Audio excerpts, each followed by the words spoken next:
Paano nangyari guys? Ang dami po na-upgrade sa may Camon 40 Premier ngayon, pero mas mura pa po yung kanyang presyo compare po sa may last year model. Una-una yung mas malakas sa processor. At ang nakakagulat pa nga dito guys, napakalaki po ng improvement niya sa may user interface. Parang hindi Tecno guys ang gamit ko, pagka po nasubukan nyo to. Lalo po dito sa may camera niya. Anong smartphone po ang meron ganitong klase ng features sa halagang 20,000? Yung kahit po mabilis ang takbo ng kotse or ng motor, kaya-kaya pa rin po yung picture ng malinaw at mabilis. Mamaya makikita nyo po yung resulta na yan. Saka po itong isang AI features po ni Tecno ngayon na tinatawag po din ng text to image. Mag-describe po lang ng isang bagay or isang senaryo at i-convert po yan ni Tecno sa isang image. Ilan lang po yan guys sa kayang gawin ng Tecno Camon 40 Premier na kahit po yung ibang smartphone na mas mahal sa kanya. Walang ganyang klase ng mga features. Pero po dito kay Tecno Camon 40 Premier, meron po tayo niyan. Dating kulang 25,000 po ang SRP ng Tecno Camon 30 Premier. At ngayon nga guys dito sa may Camon 40 Premier is 22,000 na lang po siya. At sigurado mabawasan pa yan pagka po meron tayong discount sa voucher po sa may Lazada saka sa may TikTok. Dalawang color po yung available sa kanya. Itong color green at itong color black na nasa atin ngayon. Inside sa box po niya, nandito yung napakagandang case. 70 watts sa charger, saka Type-C na cable. I think dalawang dahilan po guys kung bakit pumura na po yung presyo ng Tecno Camon 40 Premier ngayon. Unang-una po dyan yung kanyang storage. Dahil naka 256 na lang po siya, na dating 512 po sa may last year model. Saka itong back design po niya, para napaka-plain po niya. At wala po siyang texture dito sa may likod niya.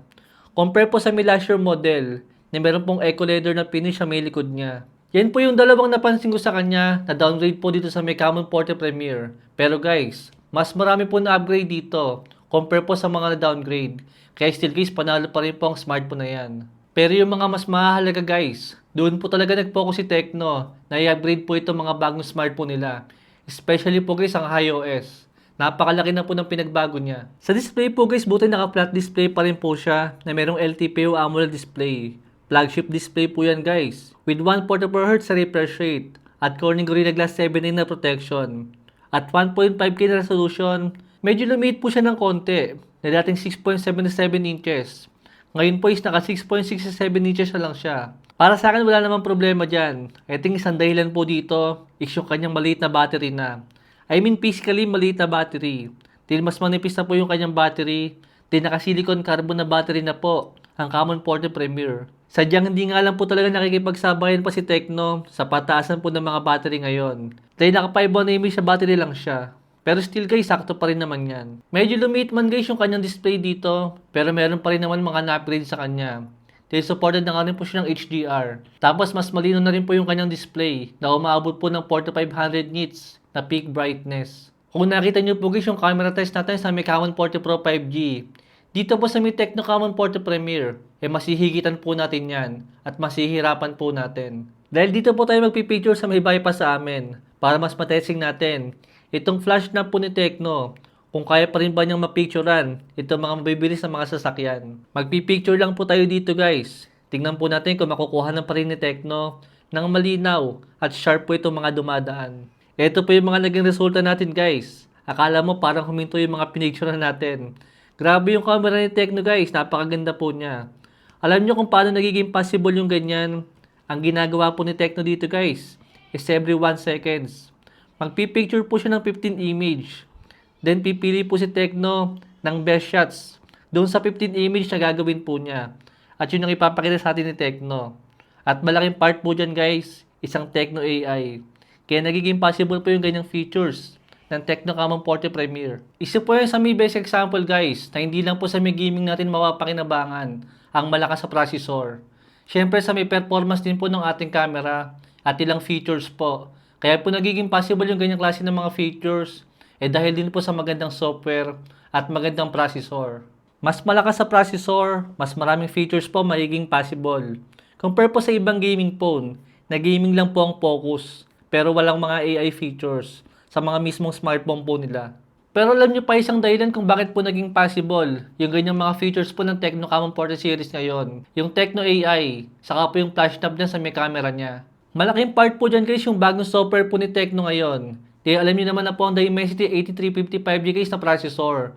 Hindi na po bagong processor yan. Pero meron po mga smartphone na meron ganyang klase ng processor, pero wala pong ganyang klaseng kaganda ng software po sa kanang camera. Pero dito po kay Tecno guys, meron po siya. Dahil po yan sa napakagandang software ngayon ng Tecno HiOS. Mahalaga ang processor sa isang smartphone guys, pero mahalaga rin po ang magandang software na finally nandito na nga po ngayon sa may Tecno Camon 40 series. Kaya hindi porket merong mas malakas sa kanya, hindi na rin po sulit yan, yung Tecno Camon 40 series ngayon. Tulad po nitong text to image na features ngayon sa may Camon 40 series. I-describe mo lang guys yung gusto mong makita. Then i-convert po niya ni Tecno sa isang image. Siguradong malaking tulong din po yan guys sa mga mahilig po mag-post ng memes sa social media. Itong additional na button po ni Tecno ngayon is tinatawag po niya yung one tap. Remappable naman po yan guys. Pwede tayo mag-assign ng gusto nating shortcut kung ayaw mo ng camera app. Pero naka-default po siya sa may camera app, sa may flash snap. Pero pagka nasa camera app tayo, automatic naman siya magiging shutter button para sa mas madaling pagpipicture at pagre-record. Double tap po guys para po mag-open yung application po na sinet natin sa kanya. Then pagka hinold naman po natin siya, magbubukas po dito yung Tecno AI na assistant natin. Then meron po siyang built-in na DeepSeek dito. Malaking tulong din po yung AI assistant na yan kung gusto po natin mag-open ng mga application. Explore nyo na lang po guys kung mahilig po kayong gumamit ng AI. At least meron po siya compare po sa ibang smartphone na wala pong ganyan. Naka-IP68 and IP69 water and dust resistant yan guys. Kaya safe pa rin po tayo kahit mabasa siya sa may tubig. Wag lang po sa may tubig dagat. Itong camera setup naman po guys ng Tecno Camon 40 Premier is meron po siyang 50 megapixel na Sony ILYT701 na sensor dyan. At 50 megapixel din po na periscope camera. Tapos meron din po tayong ultrawide dyan. Perfect po ang smartphone na to guys para sa mga marites dyan. Dahil napakalayo rin po na naabot ng kanyang zoom itong si Tecno guys. Yan po yung sample natin. Sa dami ko mga na-testing po ng mga ultrawide sa mga smartphone, isa po ito sa pinakamagandang nakita ko. Sa mga kulang 30,000 na mga presyo. Itong color red nga po pala niya is indicator din po yan pagka meron tayong mga notification or pagka recording po tayo. Magbiblink po yan guys habang nagre-record po tayo. Ito guys, kita nyo po nagbiblink po yung camera ng Tecno Camon 40 Pro 5G. Itong buong video po natin guys. Dyan ko po siya kinukuhanan. Lahat po ng buong video na to guys. Itong buong review po ng Tecno Camon 40 Premier. Dyan ko po siya kinuhanan. Dyan po sa may camera ng Tecno Camon 40 Pro 5G. Para po magkaroon tayo ng idea kung gaano pong kaganda itong camera po ni Tecno ngayon. Alam niyo na po ang performance ng Dimensity 8355G guys. Malakas pa rin po yan ngayon, kahit abutin po ng ilang taon. Dahil 5 taon po yung pangako ni Tecno dito na security update dito sa may Tecno Camon 40 Premier. Saka 3 years naman Android update naman. Yung circle to search naman po ng Tecno Camon 40 Premier. Same po yun guys sa mga nasa flagship na mga smartphone ngayon. Picture mo lang guys yung gusto mong malaman. Tapos bilugan mo lang siya. Then ilalabas po ni Tecno dito lahat po ng impormasyon doon po sa binilugan natin. Kaya napakalaking improvement po talaga nung nagkaroon po ng AI itong Tecno Camon 40 Premier ngayon. I mean lahat po ng Tecno Camon 40 series. Lahat po sila is meron ng AI dyan. Ito naman yung quick sample natin sa may mobile data speed para po meron tayong idea. Yan po guys, napakabilis po niya. Well guys, sa ilang araw ko pong gamit ang Tecno Camon 40 Pro 5G at ang Tecno Camon 40 Premier.